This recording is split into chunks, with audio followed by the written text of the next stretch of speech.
Are you ready for your next big ride? I thought I was.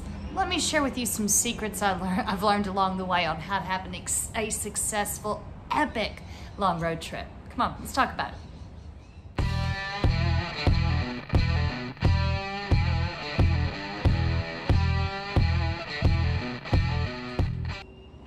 Hey guys, it's Robin the Lady Biker. How is everyone doing today?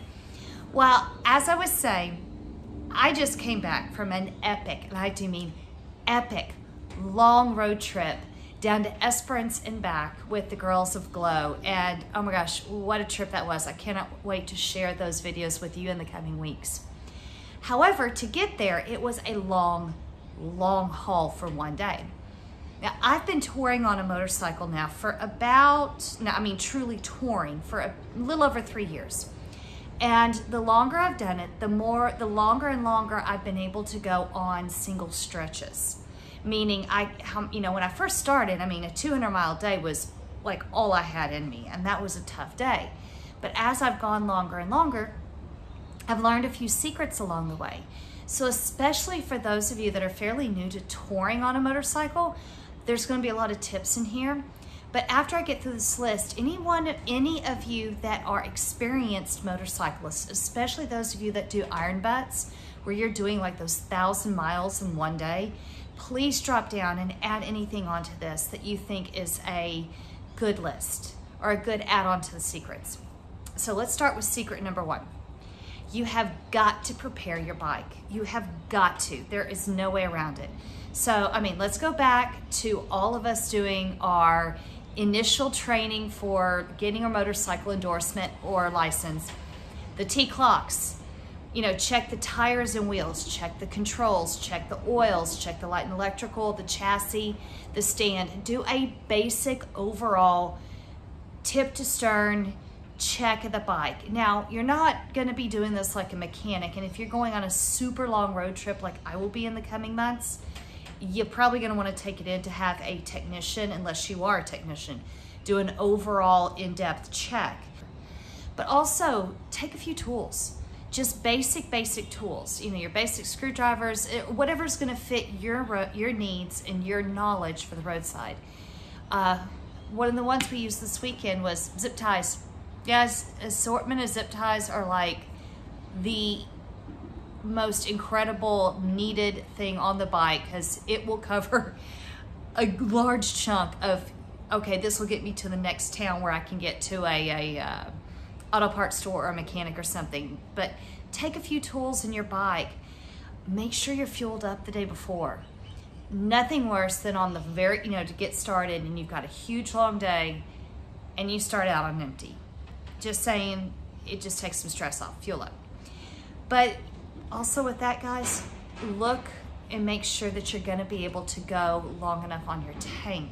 And if not, take an extra fuel tank. All right, I say this because on this long trip, we had a couple of sections where we were going 125K or kilometers with no services. There was no fuel from there, from one point to the other, and we were bucking a really strong wind.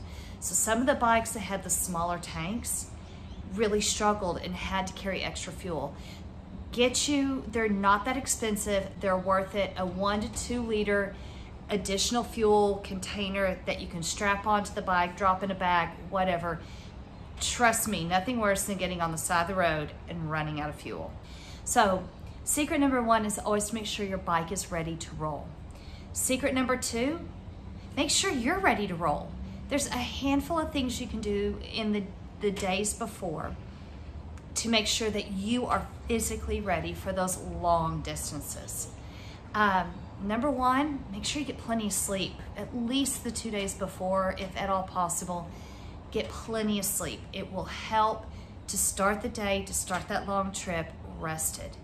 Because when the body runs out of fuel, the only way you're gonna fix that is to rest. And if you're trying to, especially for those of you who are preparing to try and do iron butts, rest is critical. But the other part of that, the caveat or the mirror to that is hydration. Now, I'm not gonna say don't drink before, because that would be a little hypocritical. But make sure you have plenty of hydration. Hydrate the day before. Take water with you, whether it's in a saddle bag, bottles in a bag, or a cooler of some type, or take a hydration pack. This saved mine and Allie's bacon big time on the ride down to Esperance, because we ended up riding in upper 30 degrees, which for those of you in the US, that's like upper 90s. And it was hot, and the UV here is extremely intense. So having the water on our back so we could just kind of sip water as we kept going, it really made a difference. If it hadn't been for that, I don't think we could have made that stretch in one day. It was needed. But also, not only the day before prepare yourself, but prepare for success for your body as well. Some things to take along. Like I said, extra water. Critical extra water. But not only is it just the water, but the snacks. All right, now here's somewhere where I may or may not get some eye rolls or some pushback, but don't eat gas station food or servo food. That is like the worst thing. If you're trying to do a long stretch in one day, that's not gonna get you through. So why do I say this? I learned that trick. I learned the difference on that one on this trip, because on the ride down there, we did end up at 2 of our stops just picking up what we could find at the servos, at the fuel station. And by stop number 3, and we had to have 4 stops, and by stop number 3, I was tanking. And it's because the food we were getting was not good quality food. It was high fat, it was empty nutrition in the calories. It wasn't good quality food. And Allie and I both suffered for it. Then on the way home, we made sure to take food with us. So we had protein bars and balls, we had good fruits, we had good food with us. And we got back in a much better physical shape than what we did going down there, because we had the fuel we needed. So pack the food. If you're making these long runs, it really will help. But pack layers. Pack your layers. Okay, ride home. We started in it was about mid-teens, so it was like upper 50s when we started. So we started in multiple layers in our heavier winter jackets. But by the time we got back here to Perth, it was pushing 30, 31. So we're talking mid-80s, upper 80s. So we needed we had to, as the day went, we had to take layers off. Take layers. One of the worst things to zap your energy is to be too hot or too cold, because your body has to fight hard to regulate its temp. Definitely take layers. But also take pain relievers. So many people don't have their bikes set up for these truly long distance runs like Allie and I do, and they showed up shoulders hurting, backs hurting, knees hurting. Just take pain relievers. It just makes you a happier person. But also be aware, by the end of the day, fatigue is gonna set in. I mean, it's gonna set in hard. Now, I've done a video before about riding, how to prevent fatigue when riding, and I've got I'm not sure which side it's gonna be on, but I've got up there, and I've also got it down in the description. And that'll be a little bit more in depth. So there's some things you can do to kind of help with the fatigue. But, take the breaks, guys. That's the biggest thing that we figured out is like 200 kilometers or about 125 miles is the max we should go at one stretch and then get off the bike. Now, we usually do go ahead and top off for fuel, go to the bathroom, get a little bit to eat, but we spend a good 20 to 30 minutes off the bike at least every 200K or 125 miles. It just helps us keep going. All right, guys, those are my secrets.